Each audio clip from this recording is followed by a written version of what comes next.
I never imagined I would be standing on the front lawn of the house I helped build, holding a suitcase that wasn't even mine, while my husband locked the door from the inside. It was early evening, that soft gray hour where the sky hasn't decided what it wants to be yet, and the porch light clicked on like a stranger's warning. His voice came through the door, muffled and cold, telling me to take my things and go stay with my father's ghost since I loved him so much. That was the last thing he said to me as his wife. My name is Leela, and I was married to Eric for 22 years. We met when I was 23, both of us broke, hopeful and full of plans that felt sturdy back then.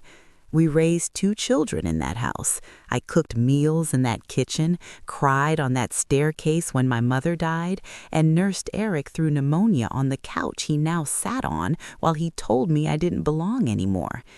The reason, if you're wondering, was that I finally confronted him about the money, about accounts I didn't recognize, about transfers that didn't make sense, about the way our savings seemed to shrink every time I asked a question. He didn't deny it. He didn't explain it either. He just told me I was paranoid, ungrateful, and exhausting, and then he told me to leave. I didn't have my purse. I didn't have my phone charger. I didn't even have my own suitcase. I had grabbed the nearest thing in the hall closet, one of those old navy blue bags we used for road trips, and stuffed it with whatever my hands touched. Underwear, a sweater, my father's old leather wallet that I kept in the drawer because I couldn't bring myself to throw it away. I didn't even realize it was in there until much later. I sat in my car for almost an hour, hands on the steering wheel, staring at the house like it might blink first and apologize. It didn't. Eventually, I drove. I didn't know where I was going, only that I couldn't stay parked there, watching the life I built glow warmly without me. I tried calling my sister, but it went straight to voicemail. My daughter was out of state. My son hadn't spoken to me in months, not since Eric told him I was unstable. The word still stings when I think about it. I ended up at a small roadside motel on the edge of town, the kind with buzzing lights and doors that opened directly to the parking lot. It wasn't somewhere I'd ever choose, but that night it felt like shelter. When I went to the front desk, the clerk asked for a card. I reached into the bag, fingers shaking, and pulled out the wallet without thinking. Inside was my debit card, the joint account Eric controlled. I already knew it wouldn't work. He'd threatened before, during fights, that he could cut me off with one call. And sure enough, the machine beeped and flashed declined. The clerk looked at me with that practiced mix of pity and impatience. "Do you have another form of payment, ma'am?" That's when I saw it.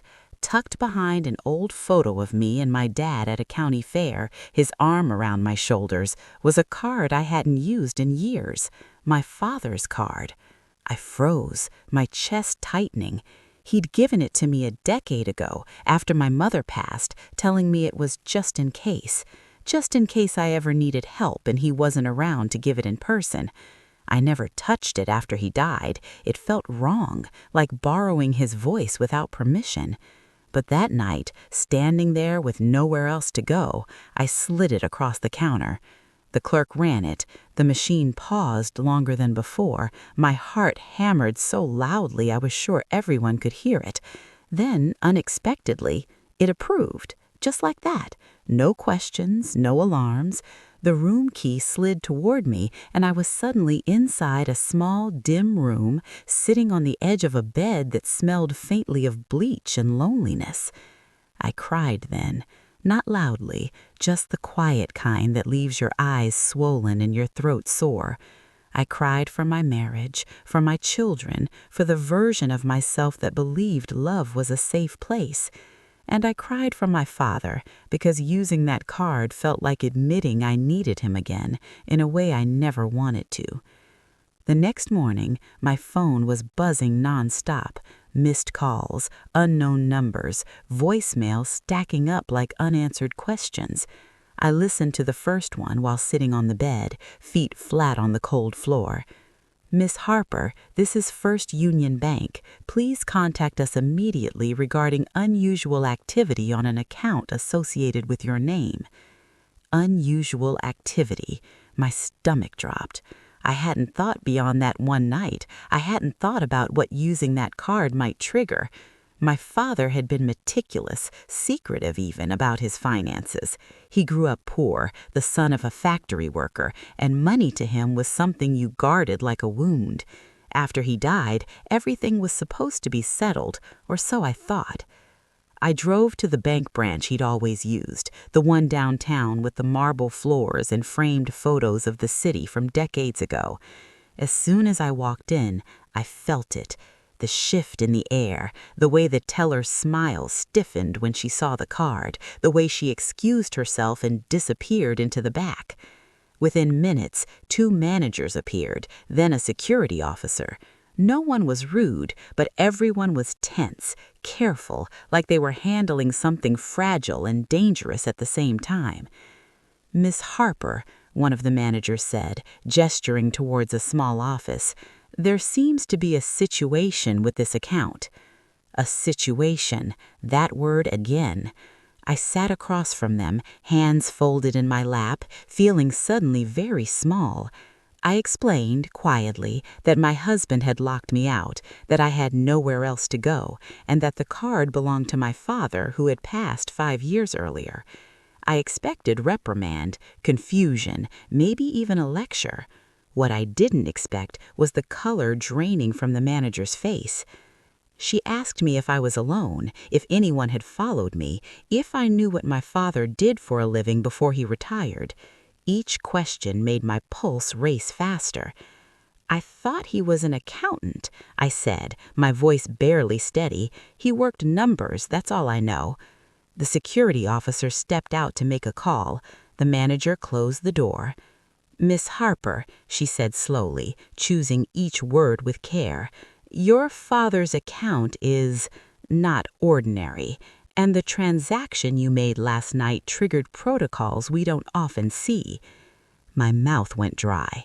In that moment, the humiliation of being kicked out, the pain of my marriage unraveling, all of it took a back seat to a single terrifying thought, that I had opened something I couldn't close, that my father, the quiet man who packed my lunches and taught me how to ride a bike, had left behind more than memories, and that whatever it was, the bank was panicking.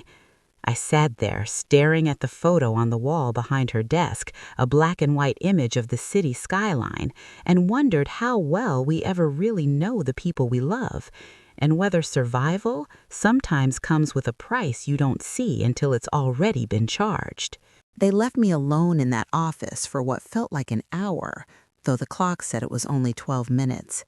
I remember staring at my hands, noticing how my wedding ring felt heavier than usual, like it had absorbed all the weight of the past 22 years overnight. I twisted it around my finger, a nervous habit I hadn't had since I was young, back when problems felt temporary and solvable. Through the thin walls, I could hear muffled voices, phones ringing, the low hum of urgency. No one told me what was happening. That silence was worse than any accusation. When the manager finally returned, she brought someone new with her, a man in his late 50s, neatly dressed, with tired eyes, and a posture that suggested he'd spent his life carrying secrets that weren't his. He introduced himself as Mr. Calloway, part of the bank's compliance and legacy accounts division. Even the name sounded heavy. He sat across from me and folded his hands, just like I had. "Miss Harper," he said gently, "I need to ask you some questions about your father.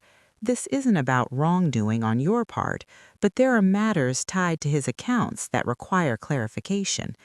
I nodded, though my head was spinning. He asked about my childhood, about where my father worked before I was born, about whether he ever traveled overseas for extended periods. Each answer felt insufficient, like I was failing an exam I didn't know I was taking. My father had been steady, predictable, home by 6, coffee at 7, church on Sundays, or so I believed. Mr. Calloway listened carefully, occasionally jotting notes. When he finished, he leaned back and exhaled slowly. "Your father was not just an accountant," he said.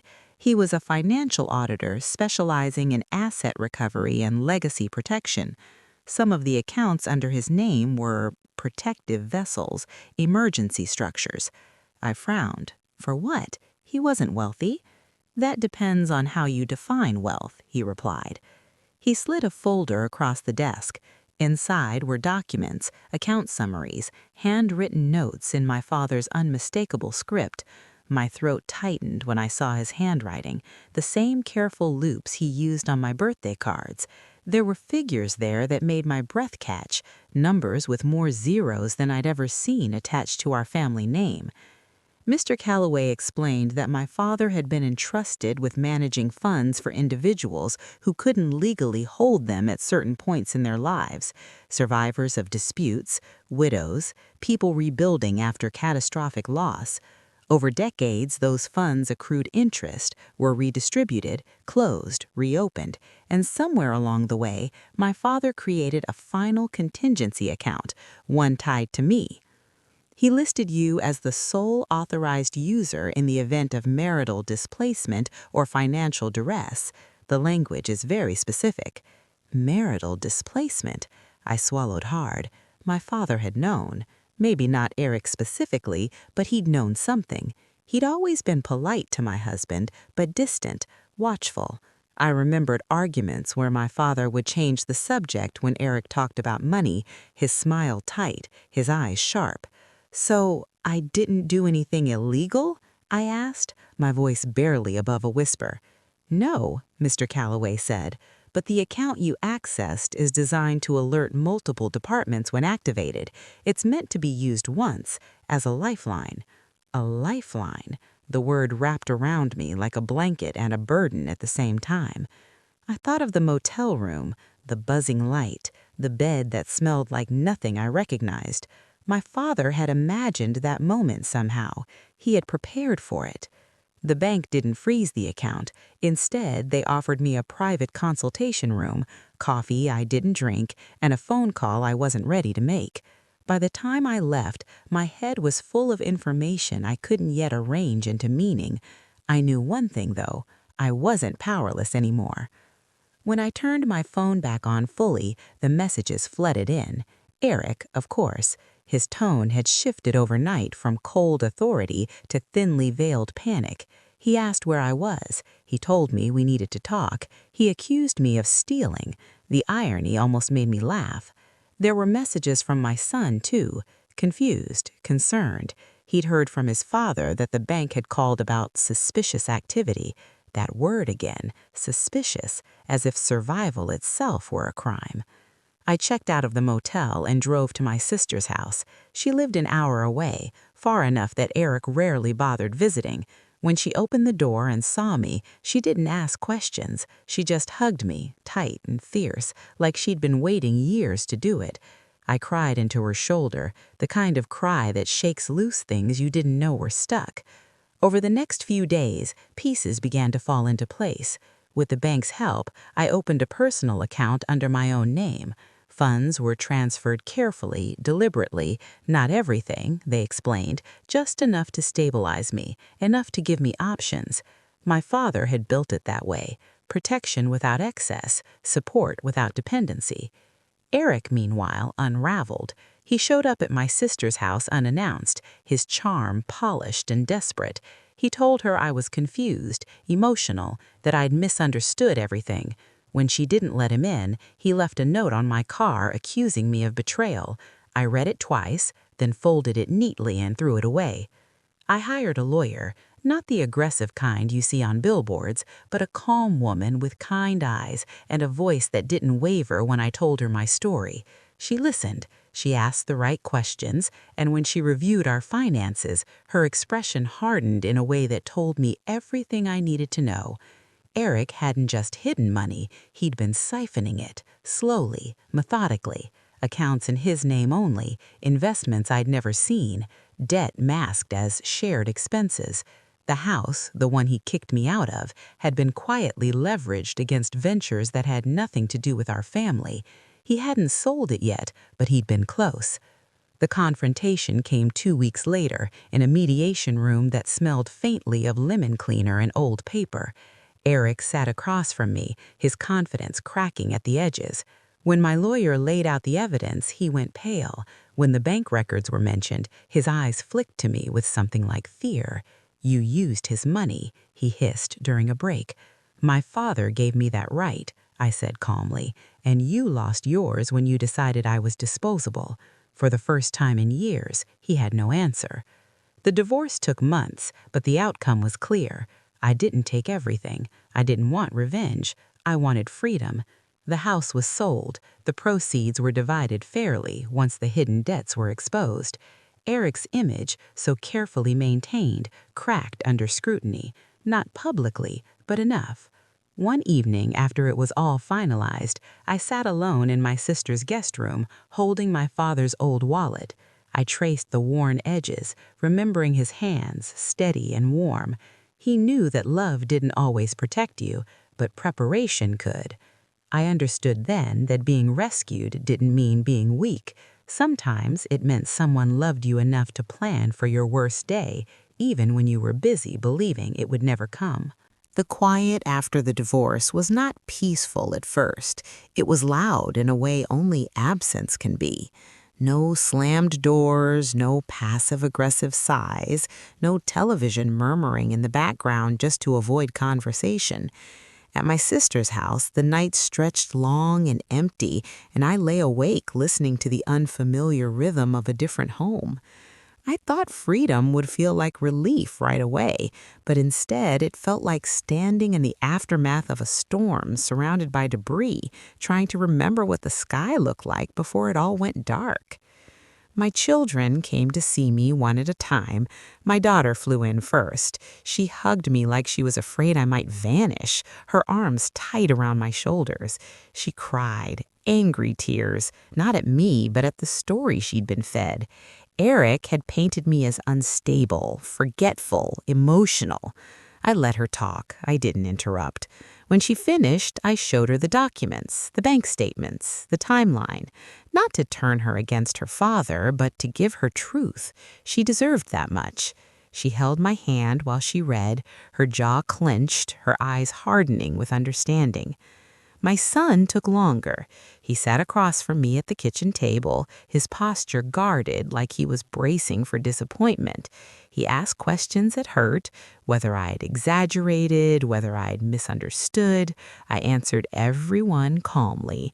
When I finally told him about his grandfather's account, about the way the bank reacted, about the safety net his grandfather had quietly woven, something in his expression shifted. He looked down at his hands, the same hands his grandfather had taught to throw a baseball, and whispered that he was sorry, that he should have listened sooner. I told him it was all right, even though a small part of me ached for the time we'd lost. As the weeks passed, I began to feel something else beneath the sadness, clarity. I started noticing how my shoulders sat lower, how my breath came easier. I realized how often I had minimized myself to keep the peace, how many times I'd swallowed questions to avoid arguments. The money had been one kind of control, but it wasn't the only one. Eric had rewritten reality slowly until I learned to doubt my own instincts. I moved into a small apartment near a park, nothing fancy. 2 bedrooms, light spilling through wide windows, a kitchen that smelled like fresh paint and possibility. The first night there, I slept on the floor with a blanket and a pillow, too tired to unpack. I woke up smiling, surprised by my own ease. No one could tell me to leave, no one to take that space from me. The bank continued to check in, respectfully, professionally. Mr. Calloway called once more just to ensure everything was stable. Before hanging up, he said something that stayed with me. He told me my father had been very clear that the account was not meant to make me wealthy, but to remind me of my worth when someone else tried to erase it. I thanked him, my voice thick, and sat quietly for a long time after the call ended. I began sorting through my father's belongings, boxes I'd avoided since his funeral, old journals, receipts, letters he never sent. In one notebook, I found entries about me, about worries he never voiced aloud. He wrote about my marriage carefully, without accusation, noting moments when Eric spoke for me, interrupted me, redirected conversations. He never told me what to do, he simply prepared. Reading those pages was like having a conversation we never got to finish. Eric tried one last time to regain control. He sent a long email late one night, apologizing in a way that never quite took responsibility. He said he missed me. He said we'd both made mistakes. He suggested counseling, reconciliation, starting over. I read it once, then archived it. Not out of anger, but out of clarity. Love does not require you to disappear to be sustained. I started volunteering at a local women's center, helping others navigate financial literacy, teaching basics I'd learned the hard way. I didn't tell my full story, not at first. I just listened. Over time, I shared pieces, watching recognition flicker in their eyes. I realized how many of us mistake endurance for loyalty, how often we're taught that suffering quietly is a virtue. One afternoon, while organizing files, I caught my reflection in a window. I looked older, yes, but I also looked awake, grounded, like someone who knew where she stood. I thought of that night at the motel, of the cards sliding across the counter, of the fear and shame tangled together, and I felt a quiet gratitude for the woman I was then, who did what she had to do to survive even when it scared her. My father's voice came back to me in small ways, in moments when I hesitated, in reminders to ask questions, to trust patterns, to believe that preparation is not pessimism, but care. He couldn't protect me from everything, but he gave me a bridge when I needed to cross away from a life that was shrinking me. The moral, if there is one, isn't about money. It's about listening to the small alarms inside you before they're drowned out by someone else's certainty. It's about knowing that asking for help, even from the past, doesn't make you weak. It makes you human. Some nights I still sit quietly, the city humming outside my window, and think about how close I came to losing myself, and how one old card, tucked away in a wallet I almost left behind, became the key to finding my way back. The strange thing about starting over is that it doesn't announce itself. There was no grand morning where I woke up transformed, no swelling music, no sense of arrival. Healing came quietly, in ordinary moments, buying my own groceries without checking with anyone, choosing a lamp just because I liked the way the light felt, letting silence exist without filling it to make someone else comfortable. Each small decision stitched me back together in ways I didn't fully notice until one day I realized I no longer felt like I was holding my breath. I began seeing a therapist, something Eric had always dismissed as indulgent. At first, I didn't know what to say. I talked around things. I softened edges, old habits.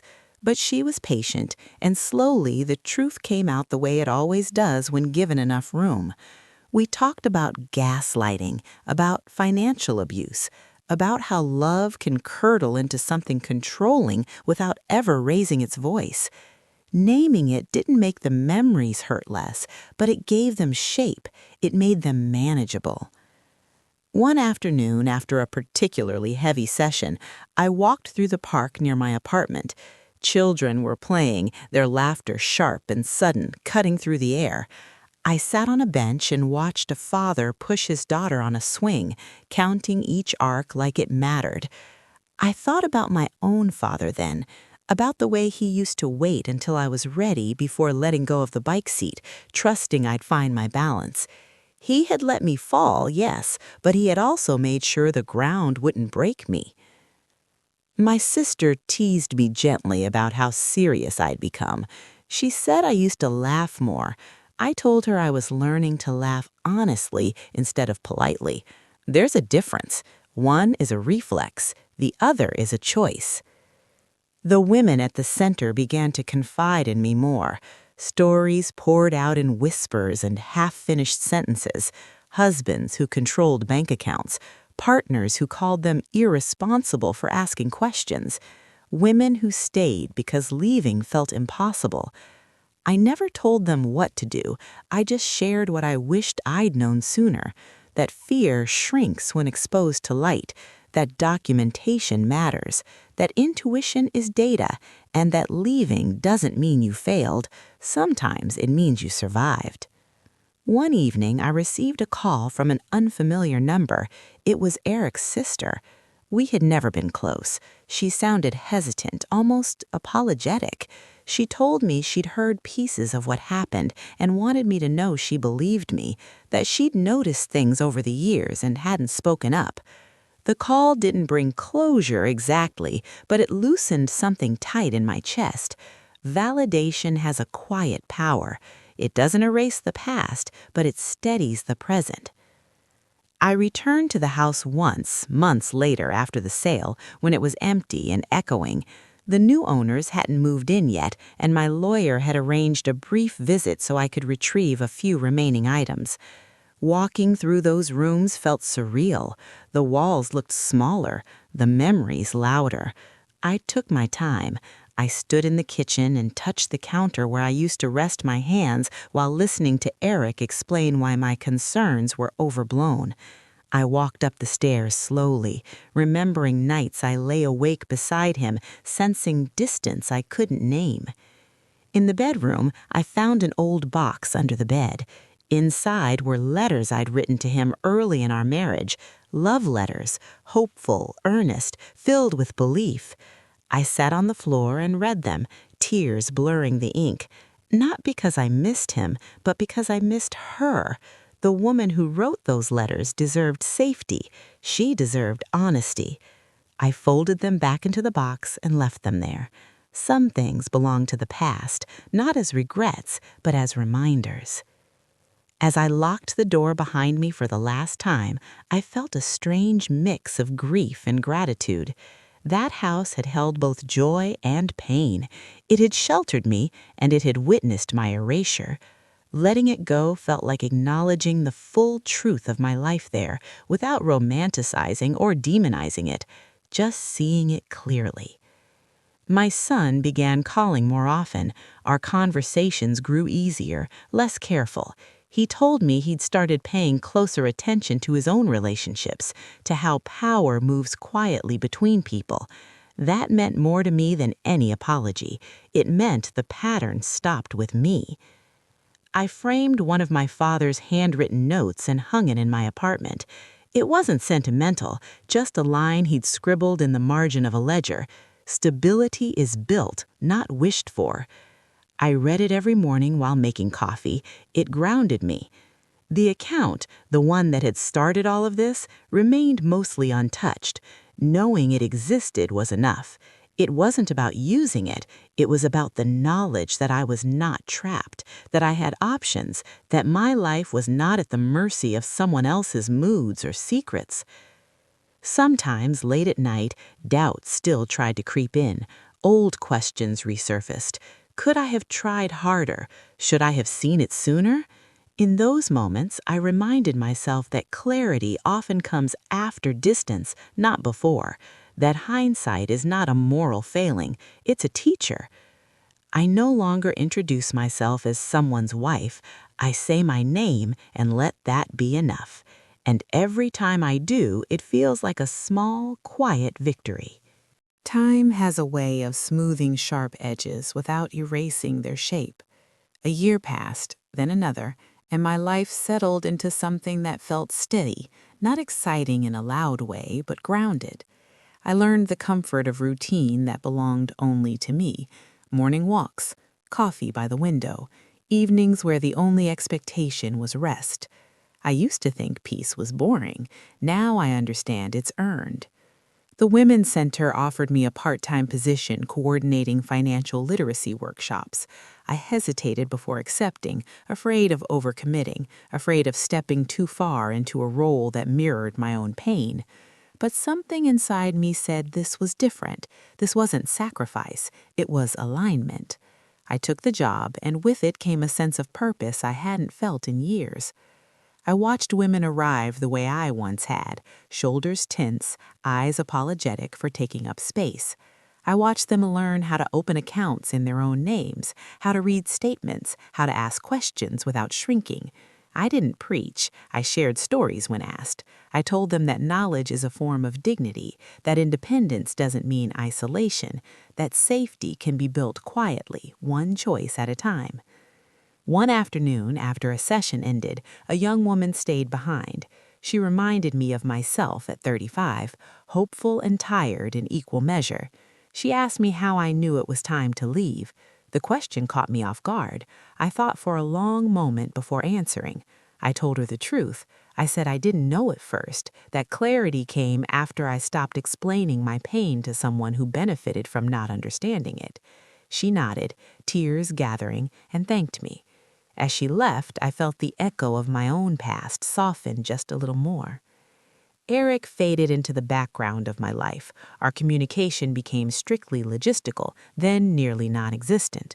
Occasionally, I heard updates through mutual acquaintances. He moved, he downsized, he told people the divorce was mutual.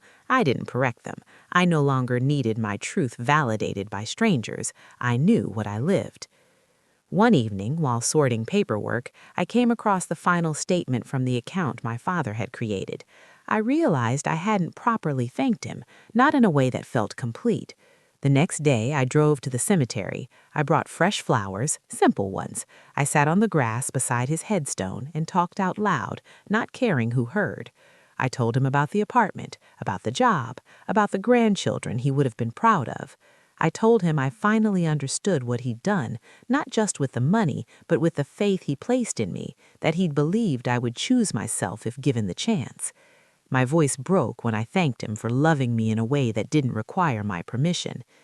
As I stood to leave, a strange calm settled over me. Not sadness, not joy, just a sense of continuity, like I was walking forward with him still present in the fabric of my life, not as a safety net anymore, but as a foundation. My sister joked that I had become dangerously self-sufficient. I laughed, but she wasn't wrong. I no longer sought approval for my decisions. I consulted, considered, but the final voice was mine. That confidence showed up in unexpected places, in conversations, in posture, in the way I held eye contact. People responded differently to me, or maybe I responded differently to them. I went on a few dates, cautiously. I learned what it felt like to be listened to without interruption, to be asked questions without ulterior motives. I didn't rush anything. I didn't owe anyone urgency. The rightness of that felt revolutionary. One night, as I prepared for bed, I caught sight of my reflection again. The woman looking back at me wasn't hardened. She was clearer, softer in some ways, stronger in others. I realized that strength isn't about endurance alone. It's about discernment, about knowing when to stay and when to walk away. The memory of being locked out of my own home no longer filled me with shame.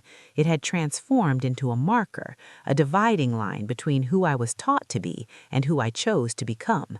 That night was not the end of my story. It was the beginning of my authorship. If there's one thing I've learned, it's this. Preparation is not a betrayal of love. It's an act of self-respect. My father didn't save me from pain, but he gave me a map when I was lost, and I learned to trust myself enough to follow it. I don't know what the future holds, none of us do, but I know this, I will never again confuse control with care or silence with peace. I will never apologize for wanting clarity, and I will never underestimate the quiet power of a woman who finally understands her own worth. There was a moment, sometime in the 3rd year after everything fell apart, when I realized I no longer measured my life in before and after. The fracture had healed enough that it was no longer the center of every thought. It existed, yes, but it didn't define the landscape anymore. That realization came quietly while I was standing in line at a grocery store, debating between 2 brands of olive oil. I caught myself smiling at the absurdity of it. Once, my life had felt like an emergency. Now it felt like a series of choices, ordinary, wonderful choices. The workshops at the Women's Center expanded. We began hosting evening sessions for older women, too, women who had spent decades inside marriages that slowly narrowed their worlds. They came in cautious pairs, sometimes with daughters or friends, their questions tentative but urgent. Many of them had never had a bank account in their own name. Some had never seen a full financial statement. Watching their faces as understanding dawned was humbling. It reminded me how systemic this kind of erasure can be, how normalized. One woman, Margaret, stayed after nearly every session. She was in her late 60s, with silver hair she wore pinned back neatly and hands that trembled slightly when she spoke. One night, she told me she'd hidden small amounts of cash in a sewing kit for years, just in case. She laughed softly as she said it, embarrassed. I told her she had nothing to be embarrassed about. That instinct to protect oneself is wisdom, not deceit. Her eyes filled with tears. In that moment, I saw how deeply we've been taught to doubt our right to safety. I thought often about my mother during that time, about the life she lived, the choices she made with the information she had. I wondered what she would have done if she'd had access to the tools I was now helping provide. There was grief in that thought, but also a sense of responsibility. Progress doesn't erase the past, but it can honor it. My relationship with my children continued to evolve. My daughter called me one afternoon to tell me she'd opened her first solo investment account. She asked my advice, not because she needed permission, but because she trusted my perspective. That distinction mattered more than she knew. My son, quieter by nature, began checking in with me before making big decisions, not out of dependence, but respect. We had grown into a new rhythm, one built on honesty rather than obligation. Eric tried to resurface once more, this time through nostalgia. He sent photos from early in our marriage, captions filled with what-ifs and remember-whens. I looked at them calmly. I remembered the good moments without letting them rewrite the truth. I replied with a brief, kind message, wishing him well and setting a boundary. He didn't respond again. I felt no triumph, only closure. I used part of the funds my father had left to take a trip alone. Nothing extravagant, just a small coastal town where mornings smelled like salt and coffee and evenings stretched long and quiet. I walked the beach at dawn, letting the water numb my feet, thinking about how far I'd come from that motel room with its flickering light and borrowed courage. I wasn't running anymore. I was choosing. On the last night of the trip, I sat on a bench overlooking the water and wrote a letter I never intended to send. It was to myself, to the woman I had been on the night I was locked out. I told her she was braver than she felt, that the fear wouldn't last forever, that one day she would wake up and trust her own voice again. I folded the letter and tucked it into my bag, a reminder of continuity, of survival stitched into growth. When I returned home, my apartment greeted me with its familiar quiet. I realized then that home is not a place that keeps you, it's a place that doesn't ask you to disappear to belong. That understanding settled deep inside me, solid and unshakable. I still keep my father's card, though it's no longer active. It rests in a small wooden box on my dresser, alongside a few other mementos. I don't need it anymore, but I keep it as a symbol, not of rescue, but of foresight, of love that anticipated storms without assuming weakness. If someone had told me years ago that being kicked out of my own home would lead me here, I wouldn't have believed them. I would have called it cruel. And it was, but it was also clarifying. It stripped away illusions I had mistaken for stability and replaced them with something truer. I am not fearless, I am not unscarred, but I am no longer lost. And that, I've learned, is more than enough. By the time the 5th year arrived, my life no longer felt like a recovery story. It felt like a life, full, imperfect, textured, the kind of life where memories don't sting when they surface, but settle into place like old photographs, part of a larger album. I stopped flinching when someone mentioned marriage. I stopped scanning rooms for exits.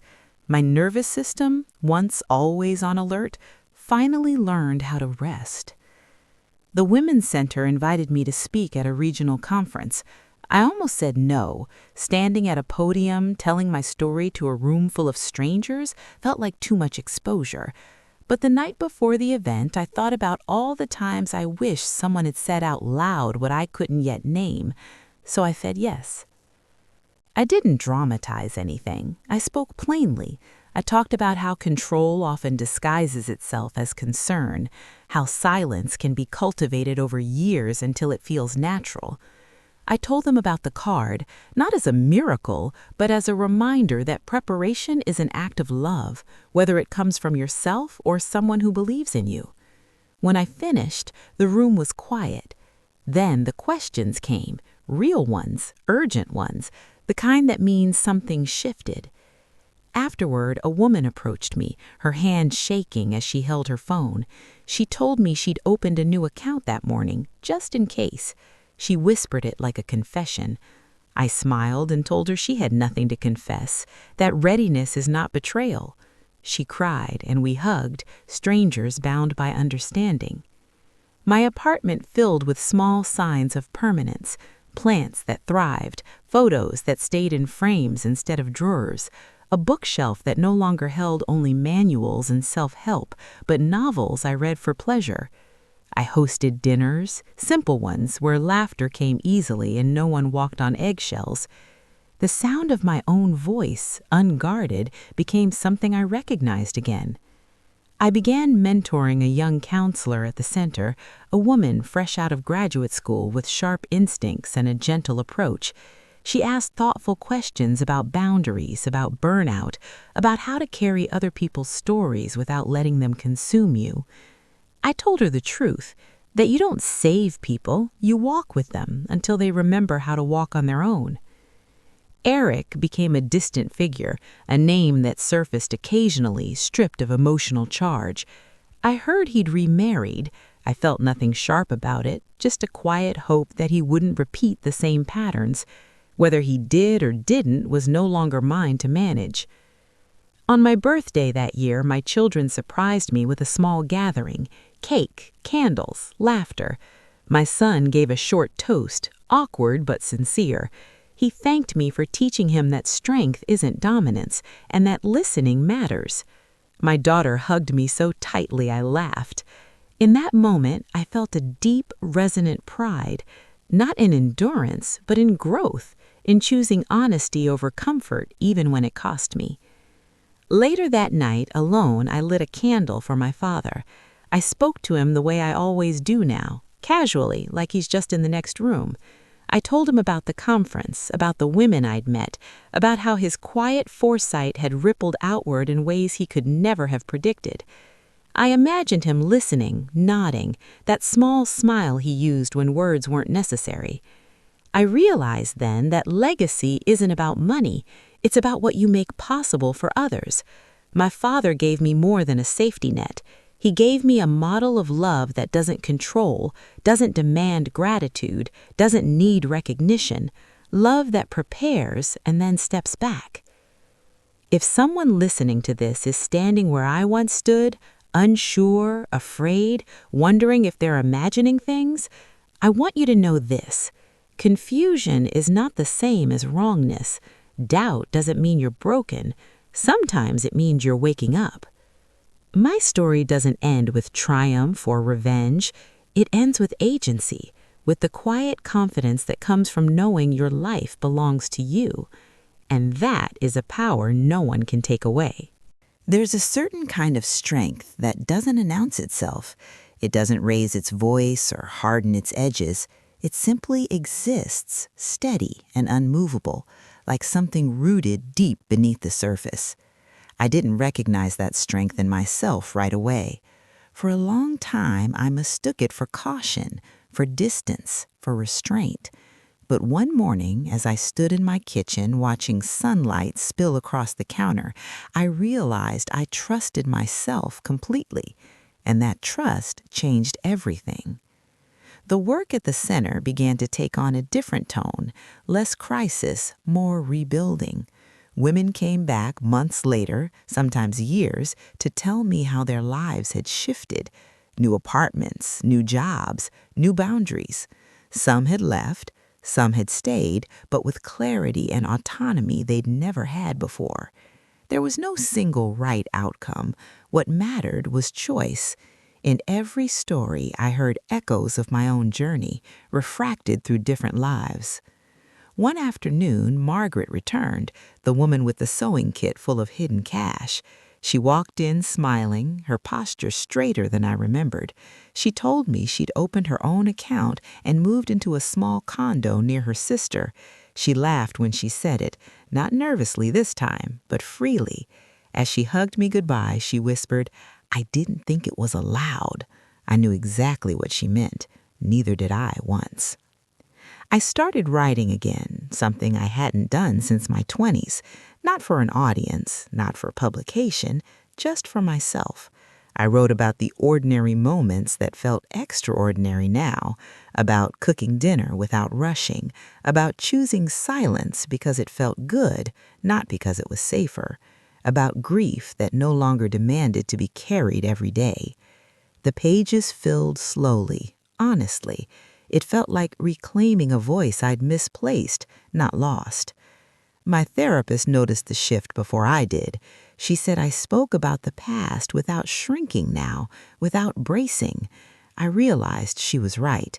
The memories no longer pulled me under. They sat beside me, acknowledged but no longer steering the course. Healing, I learned, isn't forgetting. It's remembering without reliving. I ran into Eric once, unexpectedly, at a bookstore. We stood a few feet apart, both surprised, both composed. He looked older, tired. We exchanged polite words, nothing more. As I walked away, I felt no surge of emotion, no need for closure. The encounter passed like weather. I smiled to myself afterward, not out of satisfaction, but relief. I was free. That evening, I took the wooden box from my dresser and opened it. Inside were the card, my father's note, and the letter I'd written to myself by the ocean. I read it again, slowly. I added a new note beneath it, dated that day. I wrote that she had been right to be afraid, and she had been right to keep going anyway. I don't believe everything happens for a reason. Some things are simply unjust. But I do believe we get to decide what we build from the ruins. I built a life that fits me now, one that doesn't require shrinking or silence, one that honors where I've been without trapping me there. If you're listening to this and wondering whether you're allowed to choose yourself, I want you to hear this clearly. You are. Even if it's messy, even if it's late, even if no one claps. Choosing yourself is not abandonment, it's alignment. My story began with a door closing behind me, but it didn't end there. It opened into a life I didn't know I was allowed to want, and every day I live it, quietly grateful for the courage it took to use that old card, to ask for help, and to finally walk forward without looking back. As the years continued to unfold, I noticed how differently I moved through the world, not cautiously, not defiantly, but intentionally. I no longer reacted to life as though it were something happening to me. I participated. I chose. That shift, subtle as it was, felt like the truest marker of change. I downsized my work hours at the center and began training others to take over some of the programs. Letting go used to frighten me. It felt too much like loss. But this was different. This was trust, the kind that says what you built is strong enough to stand without you holding it up every moment. Watching the younger counselors step into leadership roles filled me with a quiet pride, not because I was needed, but because I wasn't. With more time on my hands, I returned to small pleasures I'd abandoned years earlier. I took a pottery class, clumsy at first, laughing at my misshapen bowls. I planted herbs on my balcony and learned which ones thrived together and which didn't. It struck me how often life mirrors these small lessons. Not everything grows well in the same container. Some things need space, some need separation. That doesn't make them failures. I began meeting friends for long walks instead of rushed lunches. Conversations deepened. I listened better. I spoke more honestly. There was no longer a script running in my head about how to keep the peace. Peace, I learned, isn't something you manage, it's something you allow. One afternoon, I received a handwritten letter in the mail. It was from a woman who had attended one of my earliest workshops. She wrote about leaving an abusive marriage, about the terror and the relief tangled together. She wrote about standing in line at a bank, heart racing, opening her first account alone. She ended the letter by saying she didn't know if she would have done it without hearing my story. I sat at my kitchen table and cried, overwhelmed not by responsibility, but by connection. Stories matter. They move where advice cannot. My children, now fully grown into their own lives, invited me into theirs in new ways, not as someone to protect or placate, but as someone to consult, to laugh with, to lean on. We talked openly about boundaries, about money, about love. Conversations I wish I'd had earlier, but was grateful to have now. There was no resentment in that realization, only acceptance. On the anniversary of the night I was locked out, I did something deliberate. I booked a room at a different motel, one by the coast, bright and clean, with windows that faced the ocean. I stood at the counter, handed over my own card, and felt nothing but calm. That night I slept deeply, not because I needed to rewrite the past, but because I wanted to honor how far I'd come. Sometimes closure isn't about forgetting, it's about reclaiming the moment on your own terms. I thought often about how close I'd come to believing the narrative Eric had built around me, that I was emotional, irrational, bad with money, too much, too sensitive, too questioning. I now see those words for what they were, not descriptions, but defenses, tools used to keep me small enough to manage. Recognizing that didn't make me angry, it made me free. I no longer fear being alone. I understand solitude now as a companion, not a threat. There's strength in knowing you can sit with yourself, trust yourself, choose yourself, even when no one is watching, especially then. The card remains in its box. Sometimes I take it out, not to remember fear, but to remember agency. The moment I slid it across that counter, trembling, unsure, was the moment I chose myself without knowing the outcome. Courage doesn't wait for certainty, it moves anyway. If there's one truth I carry forward, it's this: your life does not have to make sense to everyone to be right for you. You don't owe anyone your endurance. You don't owe anyone your silence. You owe yourself honesty. And sometimes that honesty changes everything. I didn't win. I didn't lose. I woke up, and that awakening reshaped my world. There is a quiet moment that comes when you realize your story has settled, not ended, just settled into itself, like dust after a long road. I felt it one evening as I sat by my window, the city lights blinking on one by one, each square of light a life continuing without my permission or attention. I wasn't needed in that moment. I wasn't required to fix, manage, or anticipate anything. And instead of feeling irrelevant, I felt free. I used to believe closure arrived with answers, apologies, or justice neatly wrapped in understanding. But closure, I've learned, is simpler and deeper than that. It's the moment you stop rehearsing conversations that will never happen. It's when the past no longer leans forward asking to be explained. It's when you trust yourself enough to let the story rest. The card my father left me remains what it has always been now, a symbol, not of money, not of rescue, but of belief. He believed I would recognize the moment I needed to choose myself, even if I was scared, even if I didn't yet have language for what was happening to me. That belief carried me when my own confidence couldn't. I think back to the woman I was on the night my husband locked me out, how she stood there with shaking hands and a suitcase that didn't belong to her, trying to understand how a life could unravel so completely in one conversation. I wish I could sit beside her now.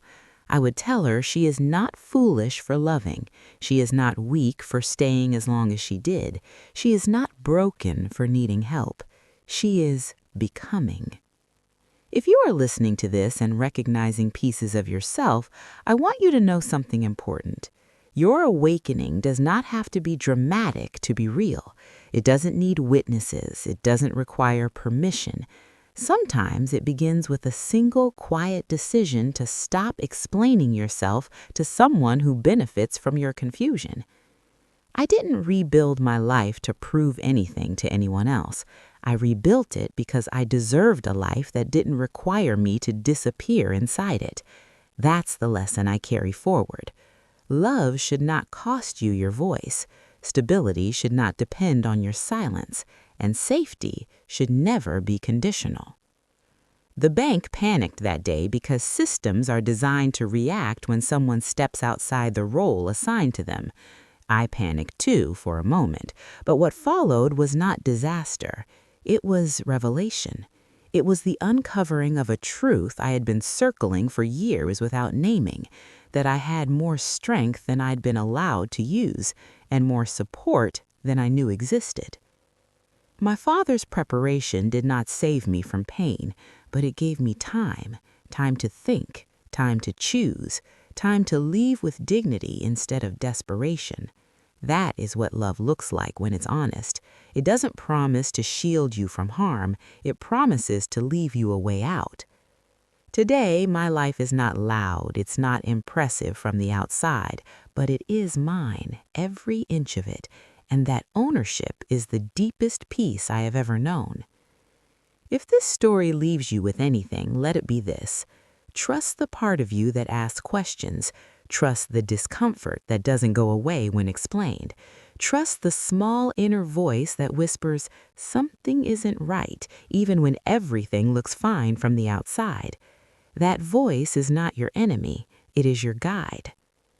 I once believed being chosen meant being kept. Now I know better. Being chosen begins with choosing yourself, and that choice, once made, changes everything.